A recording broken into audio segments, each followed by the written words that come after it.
आज आपण विज्ञान आणि तंत्रज्ञान भाग 1 या पाठ्यपुस्तकातील गुरुत्वाकर्षण या प्रकरणातील गुरुत्वीय स्थितीज ऊर्जा हा मुद्दा अभ्यासणार आहोत.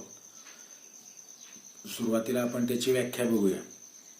वस्तूच्या विशिष्ट स्थितीमुळे किंवा स्थानामुळे त्यात जी ऊर्जा सामावलेली असते तिला स्थितीज ऊर्जा म्हणतात.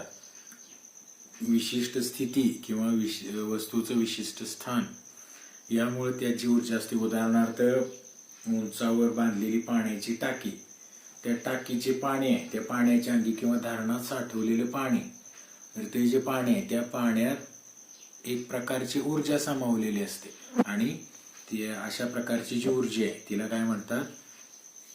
स्थितीज ऊर्जा असं म्हणतात. या मुद्द्यात आपण गुरुत्वीय स्थितीज ऊर्जेबद्दल बोलणार आहे. त्याच्या अगोदर या स्थितीज ऊर्जेची वैशिष्ट्ये काय असतात ते आपल्याला बघायचे आहेत एक एक करून. पहिलं वैशिष्ट्य जे आहे, ही जी ऊर्जा आहे ही सापेक्ष ऊर्जा आहे. स्थितीज ऊर्जा किंवा गुरुत्वीय ऊर्जा ही गुरुत्वीय स्थितीज ऊर्जा ही सापेक्ष ऊर्जा आहे. आता सापेक्षचा अर्थ काय? एखाद्या वस्तूशी तुलना करता, म्हणजे उदाहरणार्थ बोलायचं झालं तर पृष्ठभागापासूनची उंची वाढवल्यास स्थितीज ऊर्जा काय होते? वाढते. पृष्ठभागापासूनची म्हणजे पृथ्वीच्या पृष्ठभागापासूनची म्हणून पृष्ठभागापासूनची उंची वाढवल्यास पृष्ठभागापासूनची उंची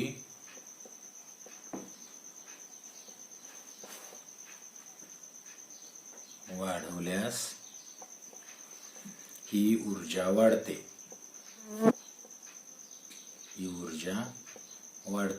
म्हणजे सापेक्षचा अर्थात आपल्या लक्षात येईल की पृष्ठभागापासून उंची वाढवत जातोय, म्हणजे पृष्ठभागापासूनच्या उंचीशी तुलना करता ही जी ऊर्जा आहे ही वाढते किंवा कमी होते, म्हणून आपण तिला सापेक्ष ऊर्जा असं म्हणतोय. दुसरं जे आता ही जी ऊर्जा आहे, समजा वस्तूचं वस्तुमान यम असेल, वस्तूचं वस्तुमान यम आणि पृष्ठभागापासूनची उंची जर एच एवढी असेल, तर जी त्या पदार्थात असलेली गुरुत्वीय स्थितीज ऊर्जा आहे, गुरुत्वीय स्थितीज ऊर्जा आपल्याला या सूत्राने दाखवता येते. स्थितीज ऊर्जा म्हणा किंवा आपण हे सूत्र पाठीमागं पण बघितलंय, 9वीत पण हे सूत्र बघितले गतीज ऊर्जा आणि स्थितीज ऊर्जेचं.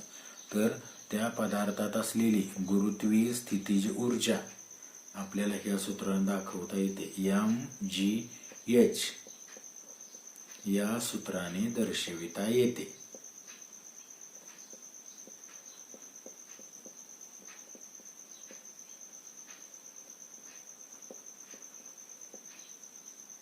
आता या ठिकाणी एम माहितीच आहे, वस्तूचं वस्तुमान एच माहिती आहे, पृष्ठभागापासूनची वस्तूची उंची. आता जी जे ते पृथ्वीचं काय आहे? गुरुत्व त्वरण. छोटा जी हे पृथ्वीचं गुरुत्व त्वरण. आणि मग ह्या mgh ह्या ऊर्जेची जर तुलना आपण करायला गेलो तर पृथ्वीच्या पृष्ठभागावरती 0 असते. पृथ्वीच्या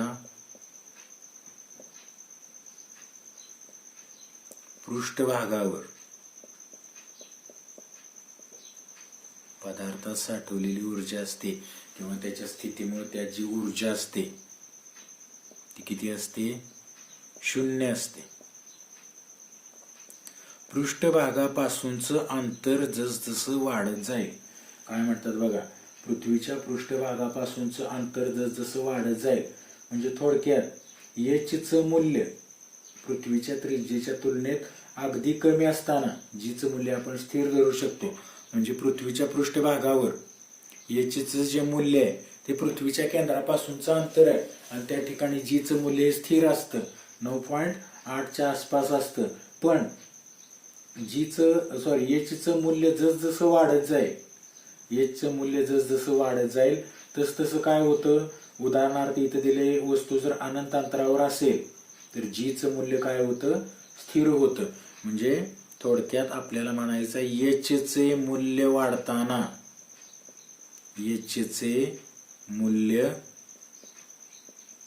वाढताना जी चे मूल्य कमी होतं, एच चे मूल्य वाढताना जी चे मूल्य कमी होते.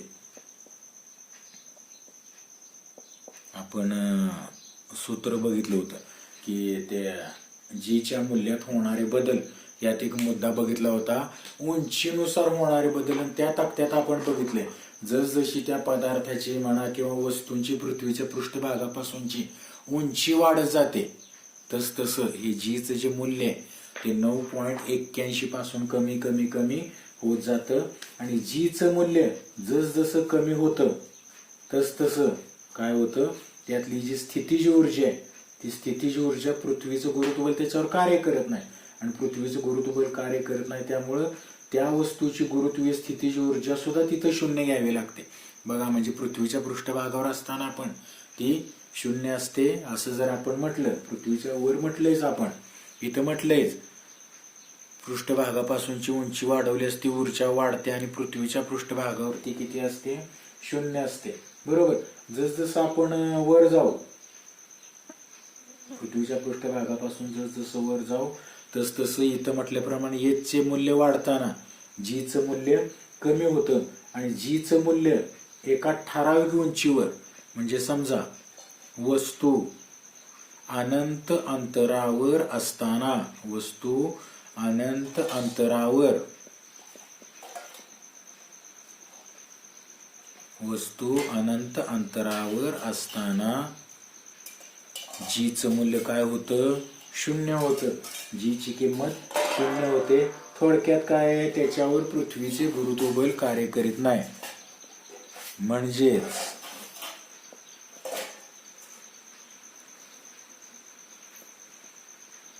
वस्तूवर गुरुत्वीय बल कार्य करीत नाही. गुरुत्वीय बल कार्य करीत, त्या उंचीवर असताना पृथ्वीचं गुरुत्वीय बल कार्य करीत नाही. आणि म्हणून गुरुत्वीय बल कार्य करीत जर नसेल तर अनंत अंतरावरची स्थितीची ऊर्जा सुद्धा, अनंत अंतरावरील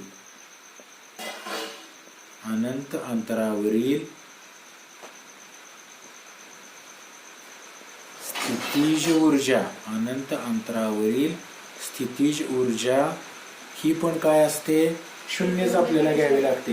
बरोबर. अंतर त्याच्याही पेक्षा आणखीन कमी असेल, म्हणजे शून्यापेक्षा जर अंतर कमी असेल,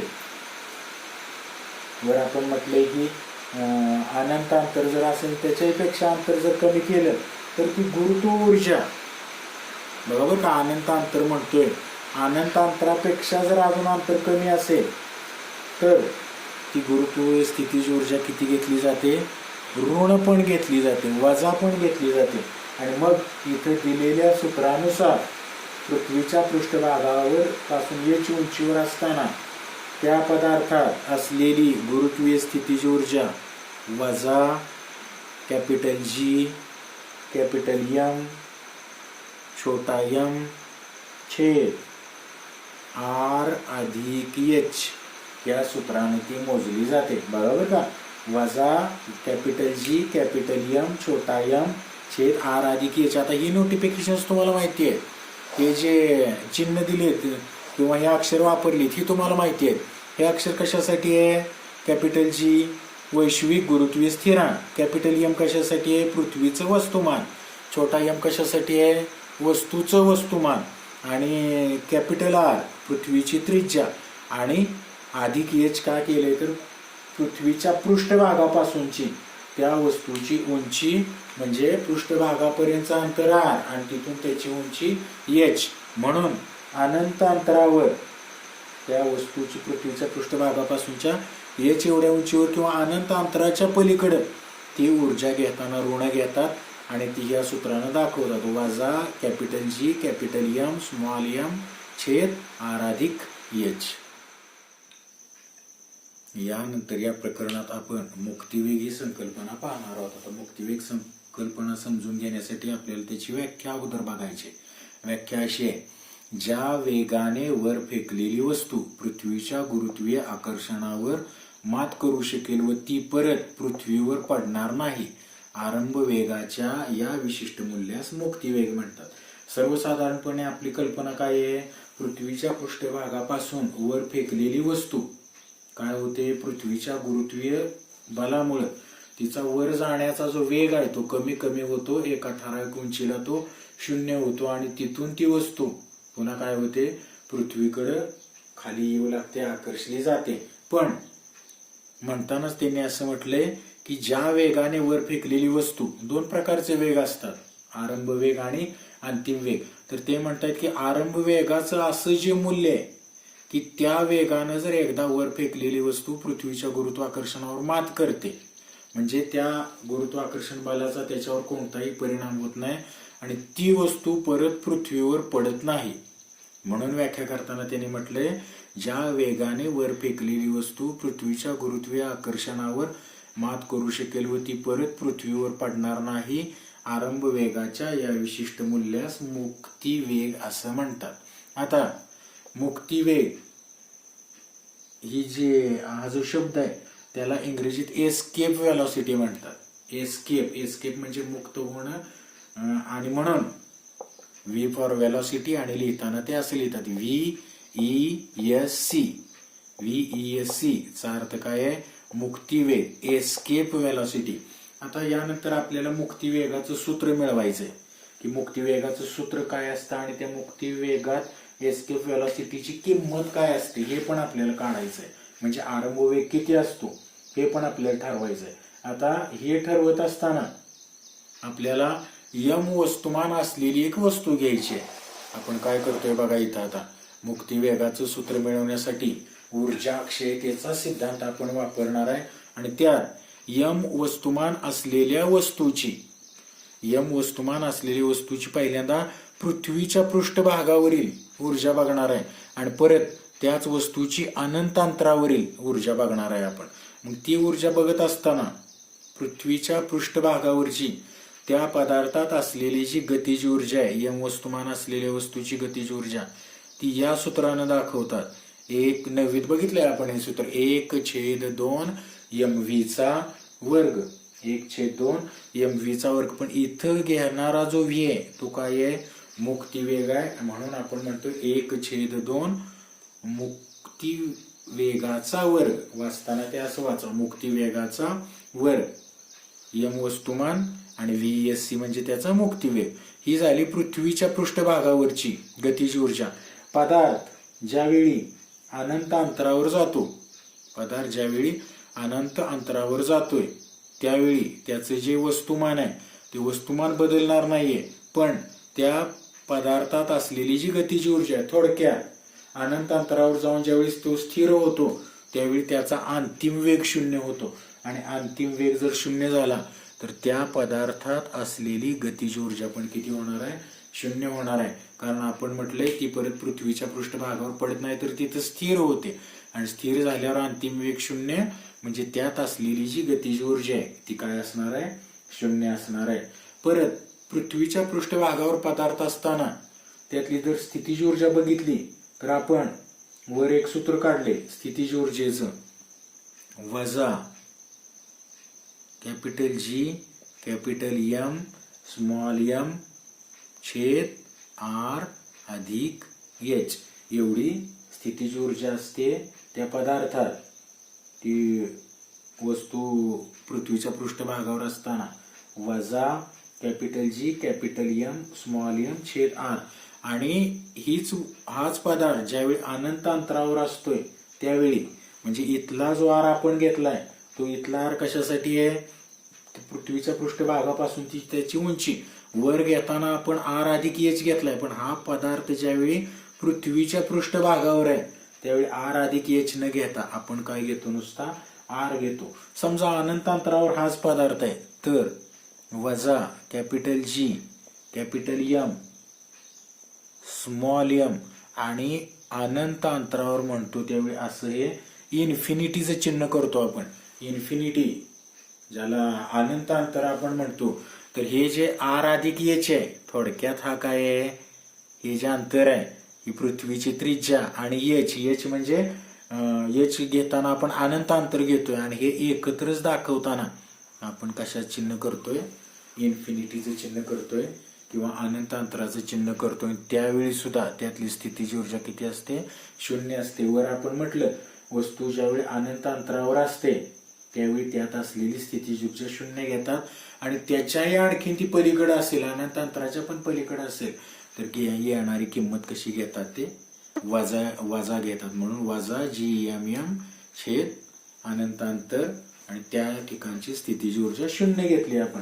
आता आपल्याला काय करायचंय, हे या ज्या गतीची ऊर्जा आहे आणि स्थितीची ऊर्जा आहे त्याची बेरीज करायची आहे, एकूण ऊर्जा काढायची आहे. E1 अक्षराने दाखवली, E फॉर एनर्जी, आणि मग ही बेरीज करताना कशाची करणार आहे आपण, गतीज ऊर्जा अधिक पदार्थात असलेली स्थितीज ऊर्जा, बरोबर.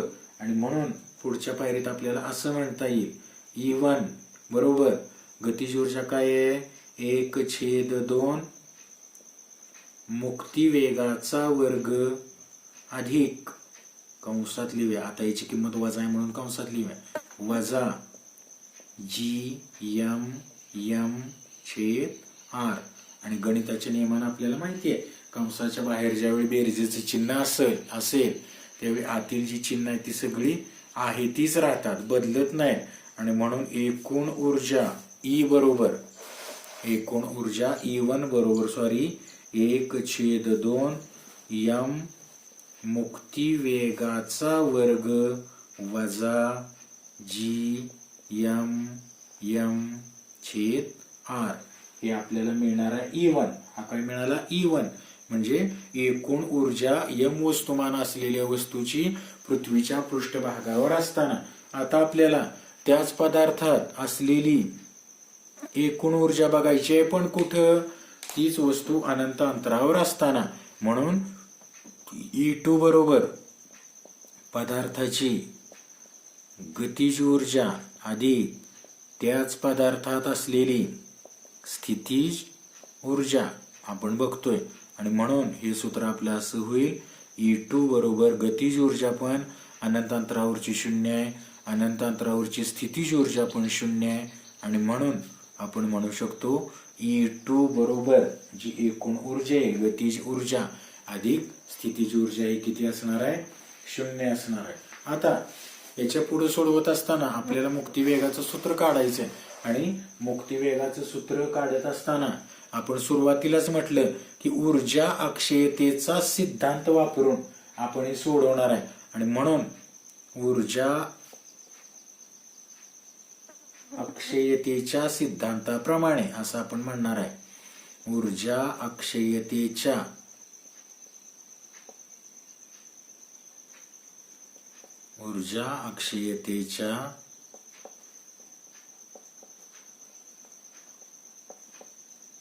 सिद्धांतानुसार.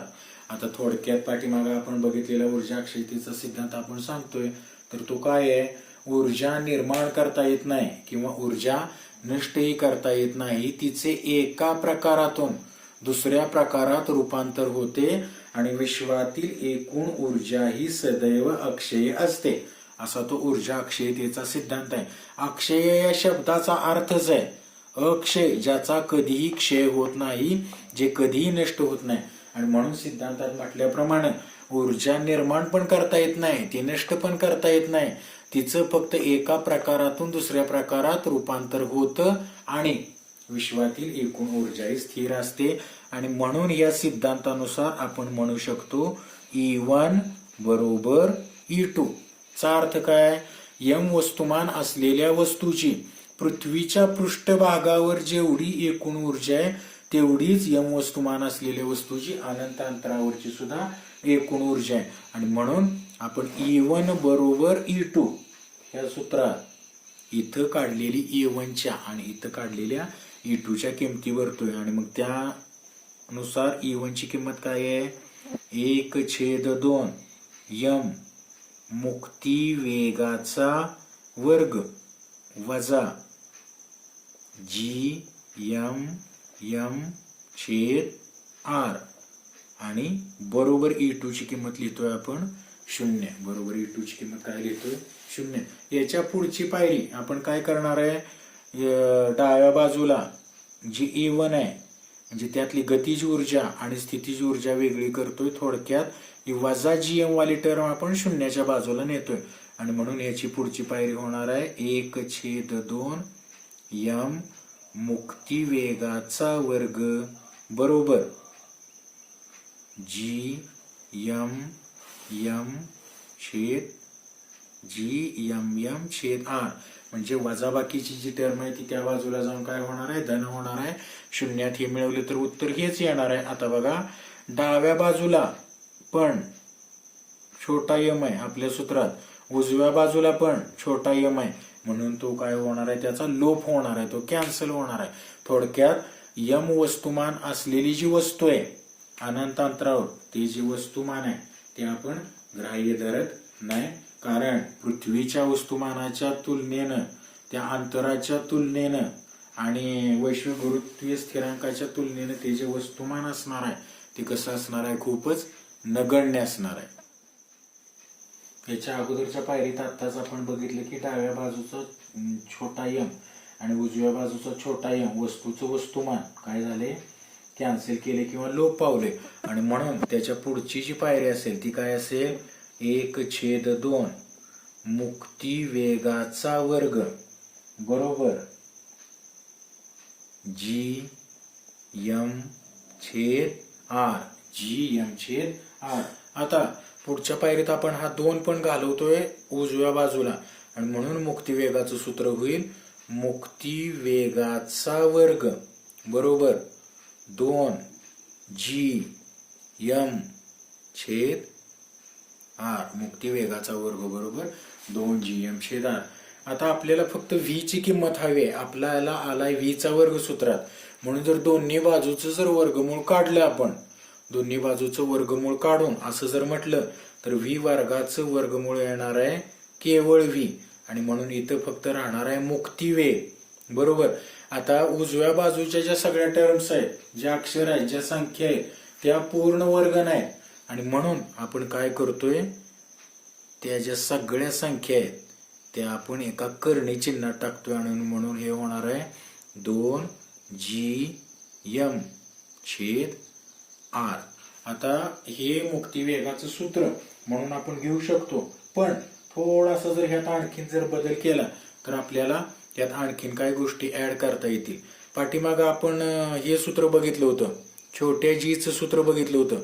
छोटा जी बरोबर GM/r चा वर्ग असं सूत्र बघितले.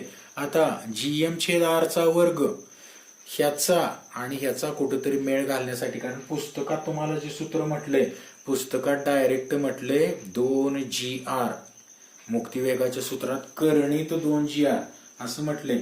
आणि मग 1-2-3 आपण आपल्या माहितीसाठी 1-2-3 स्टेप्स त्यात आपण वाढवतोय. त्या पायऱ्या काय आहेत? कर्णित, अंशाला आणि छेदाला आपण काय करतोय? अंशाला आपण r न गुणतोय आणि छेदाला पण r न गुणतोय. का? तर असं केल्यानं त्या अपूर्णांकात अंशाला आणि छेदाला एकाच संख्येनं गुणल्यावर किंवा मिळवल्यावर त्या अपूर्णांकात काही फरक पडत नाही, म्हणून आपण अंशाला पण r न गुणतोय आणि छेदाला आपण काय करतोय? r न गुणतोय. त्यामुळं 2GM गुणिले r, अंशाला r न गुणलं, छेदाला पण r न गुणतोय आणि म्हणून वाटल्यास इथं म्हणू आपण अंशाला व छेदाला r ने गुणून, म्हणजे तुमच्या लक्षात येईल अंशाला व छेदाला r ने गुणून, अंशाला व छेदाला r ने गुणून. आता हे होणार आहे काय बघा, पुढची जी पायरी आहे ती अशी होणार. मग त्यामुळं 2GM/r छेद r गुणिले r काय होणार आहे? r चा वर्ग. r गुणिले r होणार r चा वर्ग आणि असं होणार 2GM/r छेद r चा वर्ग. पण छोटा g बरोबर आपण हे सूत्र बघितले, छोटा जी बरोबर GM/R². ह्याच गुरुत्वीय त्वरणाचं सूत्र बघितलं आपण, छोटा जी बरोबर करणीत GM/R². मग इथं ज्याला आपण सर्कल करतोय किंवा आळ करतोय, गोल करतोय, जी टर्म आहे GM/R², त्या ठिकाणी जर आपण छोटा जी ही किंमत भरली तर पुस्तकात जी सांगितली स्टेप ती आपल्याला मिळते. आणि म्हणून आपल्याला म्हणता येईल मुक्तिवेग. मुक्तिवेगाचं सूत्र फायनल करता येईल, मुक्तिवेग बरोबर करणीत 2 तर लिहिणारच आहे आपण. ज्या GM/R² ला गोल केलाय त्या ठिकाणी गुरुत्वीय त्वरणाचा G लिहिणार आणि त्याला गुणिले काय करणार आहे, R. हे आहे आपलं मुक्तिवेगाचं सूत्र. म्हणजे मुक्तिवेग काढण्यासाठी त्या वस्तूचं वस्तुमान गरजेचं नाही हे आपल्या लक्षात येतं. वस्तुमान गरजेचं नाही तर काय गरजेचं आहे, पृथ्वीचं वस्तुमान तिथं आवश्यक नाही किंवा त्या पदार्थाचं वस्तुमान आवश्यक नाही. त्या ठिकाणी आवश्यकता आहे Gच्या किमतीची आणि R पृथ्वीच्या त्रिज्येची. हे जे सूत्र आपण काढलंय, ज्याला बॉक्स केलाय, त्याला मुक्तिवेगाचं सूत्र म्हणतात. कसं मिळवले ते तुमच्या लक्षात आलेच असेल. आता मुक्तिवेगाची किंमत काय असते हे आपल्याला ठरवायचं आहे. आणि मुक्तिवेगाची किंमत ठरवण्यासाठी आपल्याला त्यात किमती भरायच्या आहेत. मुक्तिवेग बरोबर करणीत 2 गुणिले जी ची किंमत आपल्याला माहिती आहे 9.8 गुणिले R, पृथ्वीची त्रिज्या पण माहिती आहे 6.4 गुणिले 10⁶. 6.4 गुणिले 10⁶ एवढी आहे पृथ्वीची त्रिज्या. मीटर मध्ये आपण ती मोजतोय. आणि हा जर गुणाकार आपण केला, आता इथे जी किंमत आली आहे मुक्तिवेगाची करणी 2 गुणिले 9.8 गुणिले 6.4 गुणिले 10⁶, याचा जर आपण गुणाकार केला तर तो येतो किती, 125.44. 125.44 गुणिले 10⁶ मीटर एवढा तो गुणाकार येणार आहे. आणि ह्याचं जर आपण वर्गमूळ काढायला गेलो तर ती येणारी जी किंमत आहे ती येणारी किंमत किती येते, 11.2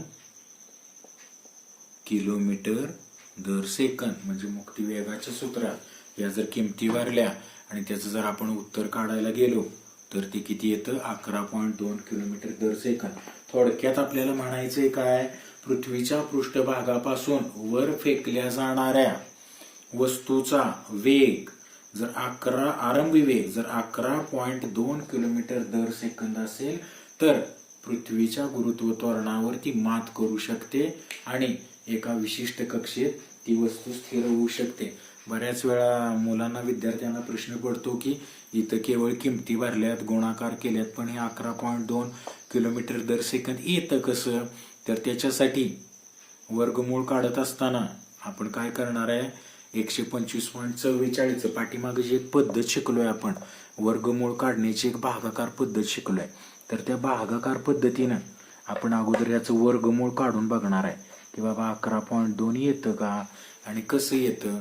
तर त्याच्यासाठी इथे मी तुम्हाला भागाकार पद्धतीनं 125.44 या संख्येचं वर्गमूळ काढून दाखवतो. 10⁶ काय होतं ते पुढे बघूच आपण. आता भागाकार पद्धतीत आपण काय करतो, थोडस तुम्ही आठवाय तर दशांश चिन्हाच्या डावीकडं आणि दशांश चिन्हाच्या उजवीकडं एकक स्थानाकडून 2 संख्यांचे गट करतो. आणि मग दशांश चिन्हाच्या उजवीकडे 44 आहे म्हणजे 2 आहेतच 2 संख्या, त्यांचा एक गट झाला. आणि दशांश चिन्हाच्या डावीकडं एकक स्थानाकडून हा पहिला गट 25चा. आणि इथं आता 2 अंकी संख्या उरली ना, एकच अंक आहे म्हणून त्याचाच एक वेगळा गट आपण करतोय. मग सोडवताना भागाकार पद्धतीने काय करतात, यातला जो पहिला गट आहे तो पहिला गट म्हणजे 1 ही संख्या कोणत्या संख्येचा वर्ग आहे ते पाहतात. 1 ही संख्या कोणत्या संख्येचा वर्ग आहे, तर 1 ही संख्या 1चा वर्ग आहे. आणि म्हणून इथं 1 लिहितात. भागाकारात जसा आपण भाग लावतो तिथं पण 1 लिहितात. आणि या पद्धतीत ज्याचा भाग लावलाय तो यात मिळवतात. आणि 1 गुणिले 1 चा गुणाकार इथं काय करतात, वजा करतात. बघा ही पद्धत थोडीशी वेगळी झालेली आहे, अभ्यासलेली आहे तुम्ही, पण थोडंसं विस्मरण झाल्यामुळं आपण इथं पुन्हा एकदा ते रिपीट करतो. आणि म्हणून 1 आणि 1 2 आणि 1 वजा 1 किती येणार आहे, 0. आता पुढं काय करायचंय, भागाकारात आपण एक संख्या उतरून घेतो, पण भागाकार पद्धतीनं वर्गमूळ काढताना एक संख्या नाही तर एक गट उतरून घ्यायचा, पूर्ण एक गट उतरून घ्यायचा. आणि इथं तो पूर्ण गट काय आहे, 25 या संख्येचा आहे, बरोबर. मग आता आपल्याला काय करायचंय, या 2 वर कोणती संख्या लिहावी.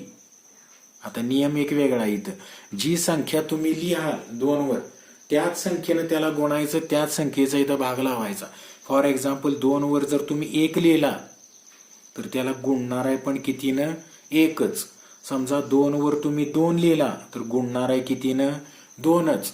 समजा 2 वर तुम्ही 3 लिहिला तर गुणणार आहे कितीनं, 3च. आणि मग आपल्याला 25 हवेत. 2 वर 1 लिहिला तर 1 न गुणलं तर 21 एके 21 होतात. 2 वर 2 लिहिले तर 2च गुणावं लागेल, 22 दुने 44 होतात. आणि मग ह्या हिशोबानं आपण भाग कितीचा लावणार आहे, 1चाच, बरोबर. म्हणजे इथं 21 लिहिणार आणि मिळवणार पण किती, त्यात 1 मिळवणार 1. आणि 21 एके 21 इथं लिहिणार. आणि ह्याची जी वजाबाकी आहे किंवा इथली जी बेरीज आहे, 21 आणि 2 किती, 22. पण 25 वजा 21 किती येतील, 4. आता आपण दशांश चिन्हाच्या पुढचा गट घेतोय म्हणून इथं दशांश चिन्ह देणार पुन्हा एकदा. आणि उतरून किती घेणार, पुढचे 44 तसेच उतरून घेणार. आता ह्या नियमानुसार आपलं इथं 22 आलाय, मग 22 वर काय लिहावं म्हणजे 444 येईल.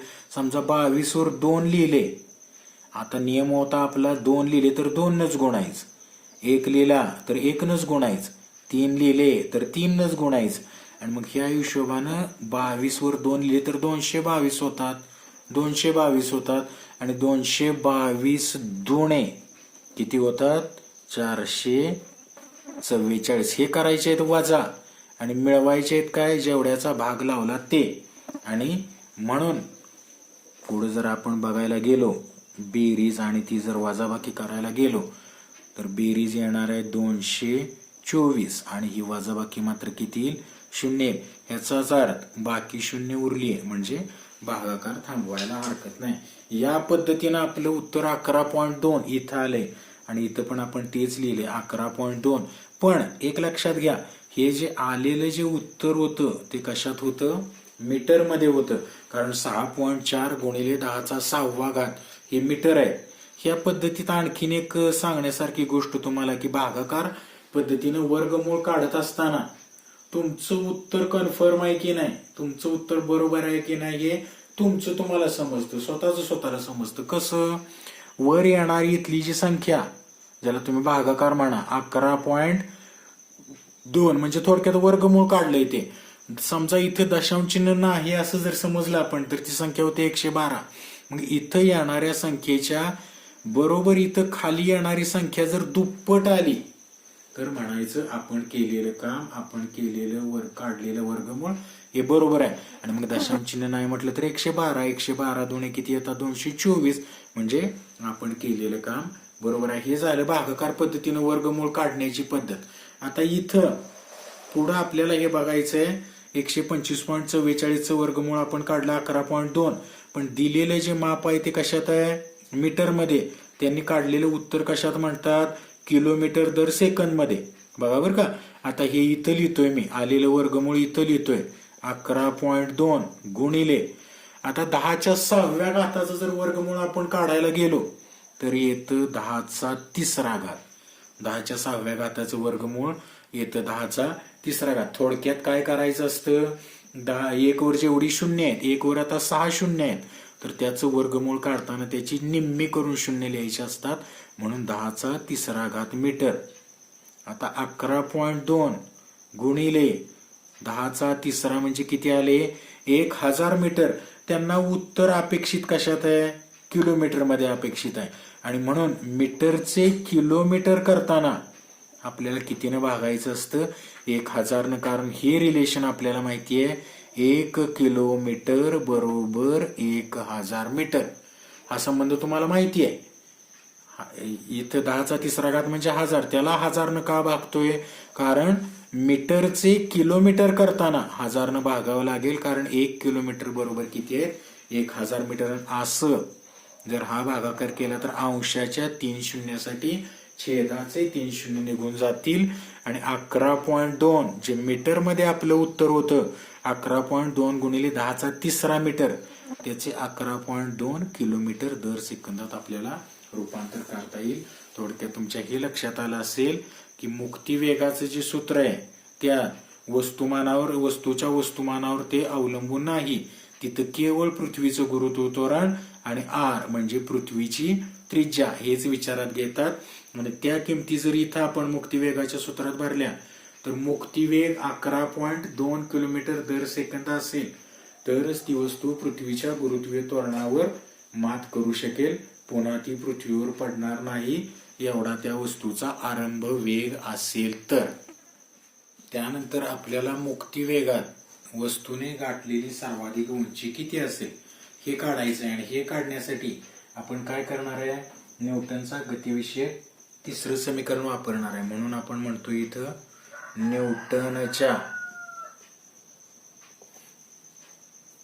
न्यूटनच्या गतिविषयक तिसऱ्या समीकरणानुसार न्यूटनच्या गतिविषयक तिसऱ्या समीकरणानुसार आपल्याला माहिती आहे न्यूटनची गतिविषयक 3 समीकरण आहेत आणि तिसरं जे न्यूटनचं गतिविषयक समीकरण आहे त्या समीकरणाला आपण वेग विस्थापन संबंध समीकरण म्हणतो. काय आहे समीकरण? ते v वर्ग बरोबर u वर्ग अधिक 2as, v वर्ग बरोबर u वर्ग अधिक 2as. आपल्याला माहिती आहे ज्यावेळी एखादी वस्तू आपण वर फेकतो त्यावेळी गुरुत्व बलाच्या प्रभावामुळे तिचा वेग कमी कमी होतो आणि एक ठराविक उंचीवर तिचा वेग 0 होतो. थोडक्यात काय आहे? वस्तूचा अंतिम वेग जो आहे, वस्तूचा अंतिम वेग जो आपण v या अक्षराने दाखवतो तर तो अंतिम वेग वस्तूचा किती असतोय? 0 मीटर दर सेकंद. बरोबर. त्याच वेळी जे आपण गुरुत्व त्वरण घेतो, त्वरण म्हणून जे सूत्रात ए दाखवलाय तर तो ए म्हणजे ऍक्च्युअली काय आहे? तो जी आहे. पण वस्तू पृथ्वीच्या पृष्ठभागापासून वर जातीये म्हणजे पृथ्वीच्या गुरुत्वीय त्वरणाच्या विरुद्ध जातीये आणि मग त्याची दिशा विरुद्ध असल्यामुळं आपण त्याला काय करतोय? वजा हे चिन्ह देतोय, म्हणून तो वजा जी आहे. आणि मग ह्याच सगळ्या किमती v बरोबर 0, a बरोबर वजा जी, ह्या सगळ्या किमती ह्या जर वरच्या तिसऱ्या समीकरणात भरल्या तर v चा वर्ग म्हणून 0 चा वर्ग बरोबर u वर्ग तसाच राहणार आहे आपला अधिक 2 कंसात वजा जी आणि कंसाच्या बाहेर यस, यस म्हणजे विस्थापन. आता हे जर आपण बघितलं तर आपल्याला काय काढायचंय? त्या वस्तूनं गाठलेली कमाल उंची, उंची म्हणजे थोडक्यात त्या वस्तूचं झालेलं जास्तीत जास्त विस्थापन काढायचं आहे. आणि म्हणून हे जे समीकरण आहे ते आपल्याला यस बरोबर करून घ्यायचं आहे. म्हणून यस शिवाय ज्या सगळ्या टर्म आहेत त्या ह्या साईडला जाणार आहेत. यू वर्ग जर ह्या बाजूला गेला तर तो काय होईल? वजा यू वर्ग म्हणजे 0 वजा यू वर्ग, तो वजा यू वर्ग होईल. बरोबर. वजा यू वर्ग बरोबर काय राहिले? वजा 2g गुणिले यस, वजा 2g गुणिले यस. आणि मग पुढच्या पायरीत वजा यू वर्ग. आता जो वजा 2g गुणिले तो ह्या बाजूला आला तर काय होणार आहे? डिवायडेड बाय होणार आहे, छेदाला जाणार आहे. बरोबर ह्या बाजूला राहतोय फक्त यस. अंश पण ऋण, छेद पण ऋण, म्हणून यस बरोबर काय होतं? यू वर्ग छेद 2g. ऋण ऋण धन होतं. आणि हे जे सूत्र आहे यस बरोबर यू वर्ग छेद 2g हे सूत्र मुक्तिवेगात त्या वस्तूनं गाठलेली कमाल उंची, जास्तीत जास्त उंची किती असेल तर ती आपल्याला ह्या सूत्रानं काढता येईल. म्हणजे आरंभ वेग किती आहे हे बघायचं आणि छेद किंवा त्याला भागायचं आहे 2 गुणिले जीच्या किमतीनं. ते असेल त्या वस्तूनं गाठलेली कमाल उंची.